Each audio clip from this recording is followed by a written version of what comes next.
الميناء الشرقي هنا تحديدا بنقابل كابتن احمد عزب مدرب الغوص. برحب بيك كابتن احمد. اهلا وسهلا.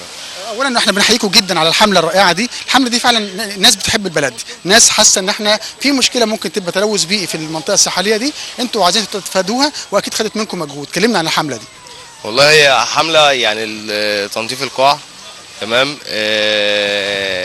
الفكره كلها ان الميناء الشرقي فيها يعني ثروه سمكيه، في كمان مناطق اثريه.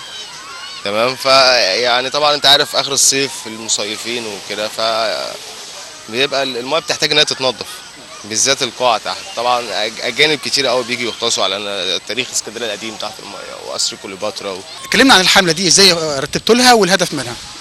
هو مجموعه من غواصين اسكندريه قررنا تبع يعني احنا رحنا لجمعيه الغوص والمحافظه على البيئه البحريه، بما ان احنا بنغطس كتير قوي في الميناء الشرقي، يعني لقينا كتير قوي ان الميناء اتلوث بسبب طبعا المصيفين ومخلفات المراكب وكده. طبعا بيئه بحريه، ثروه سمكيه بتضيع، سمك كتير قوي بنلاقيه ميت على وش المايه.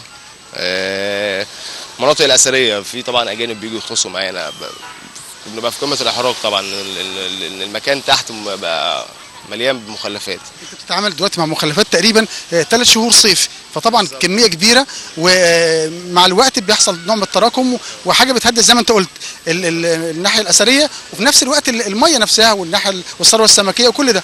بالظبط كده. فاحنا طبعا قررنا ان احنا نعمل الحمله دي اولا يوم جمعه عشان نبقى كل الناس اجازه. تاني حاجه هي غواصين اسكندريه وحتى الغواصين اللي هي من خارج المحافظات، يعني مش اسكندريه بس. اتفقنا ان احنا نعمل فكره ونحط خطه، نجيب زي شوله، بننزل تحت بمعدات الغطس السكوبا بالتنكات، ننزل ان احنا ننظف الميه تحت في القاع، البلاستيكات والحاجات اللي هي تحت ما يعني فاهمني، ونربط الشكاير دي كلها ونطلعها بعد كده. الفكره كلها ان يبقى القاع نضيف تحت. ياخد منكم وقت قد ايه يا كابتن؟ لا هو طبعا هو بياخد، يعني هو احنا هنبتدي من يوم الجمعه الجايه، يوم 23 هنبتدي الساعه 10 الصبح في الميناء الشرقي كله، يعني المنطقه كلها. ولكن طبعا هو الموضوع ياخد معانا ممكن اكتر، يعني اسبوع 10 ايام يوميا. طبعا في ايام ممكن يعني يزيد معانا، بحسب ان في ايام البحر بيبقى كبير، البحر بيبقى وحش، ما ينفعش الغطس، الرؤيه بتبقى. انا عايز اكد عليه مع الساده المشاهدين ان دي حمله تطوعيه مجانيه، انتوا ناس بتحبوا البلد دي وعايزين تنظفوها دون اي مقابل. طبعا انت لما بتيجي تنزل تحت وتشوف المنظر بتبقى حزين الموضوع، ان القاع تحت بقى اصبح ملوث بطريقه رهيبه، ما كانش كده يعني فاهمني. طبعا اسكندريه بتقابل مشاكل كتير قوي في حته كانت الزباله وكده، وتاثر البحر اتاثر بيها. مفيش وعي من الناس المصطفين اللي جايين من قبل الشواطئ اللي هي بتبقى مسؤوله عن توعيه الناس دي. فطبعا ده بيأثر علينا احنا ان احنا نبقى تحت المايه. فاتفقنا ان احنا نحط خطه ونحط ميعاد ونبتدي من مكان ونقسم بقى العمل، يعني انت هتجيب كذا، انت هتعمل كذا، انت تحت هتعمل كذا، انت فوق.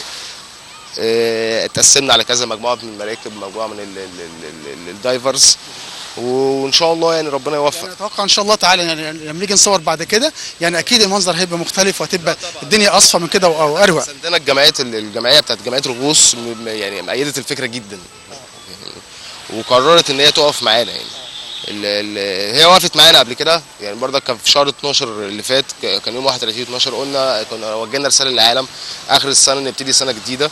فقررنا ان احنا يعني ننظف شواطئ الاسكندريه ونحتفل. كان يعني كانت يوم الغطسه دي كانت غواصين كتير قوي، نزلنا ونظفنا القاع، وكانت الجمعيه موجوده بالفعل. وحتى عملنا حاجه جميله جدا، ان احنا كريسمس وغواص لبس بابا نويل، ان احنا نظفنا الشط. دي ناحيه سياحيه كمان جميله جدا. بالظبط، هي كانت الهدف منها كده، نظفنا الشواطئ وبندعي الناس ان هي تيجي. حتى عملنا بانر موحد على مستوى 11 محافظه فيها جميع المناطق الاثريه على مستوى العالم، بندعي الناس ان جميع السواحل المصريه نضيفه تماما، وبترحب بالناس اللي هي بتيجي تغطس كل سنه معانا. جميل جدا والله، افكار كلها جميله. وانا حابب ان اختم لقائي ده مع حضرتك كابتن احمد عزب مدرب الغوص عن نشاط الغوص بقى والفتره اللي جايه وطموحاتكم وازاي بتنظموا لها، وهواة الغوص بيوصلوا لكم ازاي؟ والله هو احنا كدايفنج سنتر هنا اهوت، وفي اي دايفنج سنتر في اسكندريه او في البحر الاحمر، هو يعني اولا طبعا بيبقى فيه دعايه وفيه اعلان.